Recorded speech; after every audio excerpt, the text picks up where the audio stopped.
తెలుగు రాష్ట్రాల్లో పందిరి కూరగాయలని విరివిగా సాగు చేస్తుంటారు. ఇటీవలి కాలంలో ఈ పంటలో ట్రెల్లిస్ విధానం రైతుల ఆదరణ పొందుతోంది.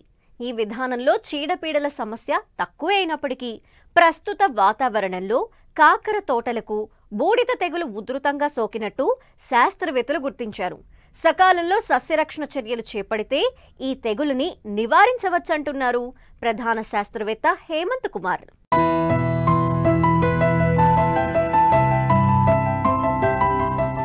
తీగజాతి కూరగాయల్లో ముఖ్యమైనది కాకర.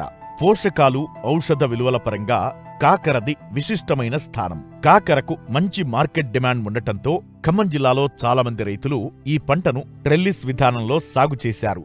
ప్రస్తుతం బూడిద తెగులు ఉధృతమవడంతో పంట నష్టం ఎక్కువ ఉందని రైతులు తెలియజేస్తున్నారు. గాలిలో తేమ, మంచు అధికంగా ఉన్నప్పుడు ఈ తెగులు ఉధృతి మరింత పెరుగుతుందని, దీని నివారణకు చేపట్టాల్సిన సస్యరక్షణ చర్యల గురించి తెలియజేస్తున్నారు ప్రధాన శాస్త్రవేత్త హేమంత్ కుమార్. ఖమ్మం జిల్లాలో సాగు చేస్తున్నటువంటి కూరగాయ పంటల్లో ముఖ్యమైన చూసుకున్నట్టయితే ఈ తీగజాతి అనేది సాధారణంగా ఎక్కువగా సాగు చేస్తూ ఉంటారు. ప్రస్తుతం ఉన్నటువంటి వాతావరణ పరిస్థితులు కానీ చూసుకున్నట్టయితే ఈ తీగజాతి మీద ముఖ్యంగా బూడిద తెగులు అనేది ఎక్కువగా ఉన్నట్టుగా గమనించడం జరిగింది. తీగజాతిలో ముఖ్యమైన కానీ చూసుకున్నట్టయితే కాకరలో దీని యొక్క ఉధృతి ఎక్కువగా ఉన్నట్టుగా గమనించడం జరిగింది. తడి వాతావరణం కనుక ఉన్నట్టయితే ఆ వాతావరణ పరిస్థితుల్లో తక్కువగాను, పొడి వాతావరణంలో ఎక్కువగా ఉండటం అనేది ఈ యొక్క బూజు తెగులు యొక్క ముఖ్య లక్షణంగా గమనించేదానికి అవకాశం ఉంటుంది. ప్రధానంగా ఆకులపైన తెల్లటి బూడిద వంటి శిలీంధ్రం పెరుగుదల మనకు సాధారణంగా గమనిస్తూ ఉంటాము.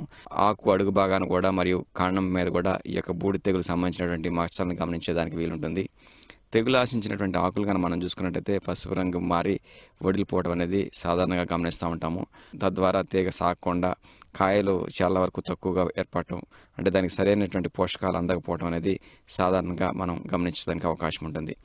ఎక్కడైతే ఈ యొక్క బూడిద తెగులు ఆశించిందో అలాంటి తీగలని కనుక పీకి నాశనం చేసినట్టయితే చాలా వరకు దీని యొక్క ఉధృతి ఒక మొక్క నుంచి ఇంకో మొక్క వెళ్లకుండా తద్వారా చాలా వరకు అదుపు చేసేదానికి అవకాశం ఉంటుంది. దాంతోపాటు కానీ చూసుకున్నట్టయితే ఎక్కడైతే తెగులు ఆశించిందో అలాంటి ప్రాంతాల్లో ప్రస్తుతం మార్కెట్లో దొరికేటువంటి సిలిండర్ నాశనం అయినట్టయితే డైనోక్యాప్ అయినట్టయితే 2 మిల్లీలీటర్లు, లేదా ట్రైడిమార్ఫ్ అయినట్టయితే 1 మిల్లీలీటరు, లేదా మైక్లోబొటానిల్ అయినట్టయితే 0.4 గ్రాములు లీటర్ నీటికి కలిపి వారం 10 రోజుల వ్యవధిలో 2-3 సార్లు కనుక పిచికారీ చేసుకున్నట్టయితే ఈ యొక్క బూడిద తెగులను సమర్థవంతంగా అరికట్టి తద్వారా ప్రస్తుతం ఉన్నటువంటి పరిస్థితుల్లో కాకరలో బూడిద తెగులు అధిగమించి మంచి దిగుబడి సాధించేదానికి అవకాశం ఉంటుంది.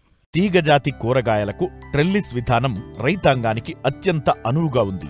ఈ విధానంలో పందిరిని ఒకచోట నుంచి మరో చోటికి తరలించుకునే వీలుంది. అడ్డు పందిరి కనుక 2 వరుసల మధ్య అంతర పంటలను కూడా సాగు చేసుకునే వీలుంది.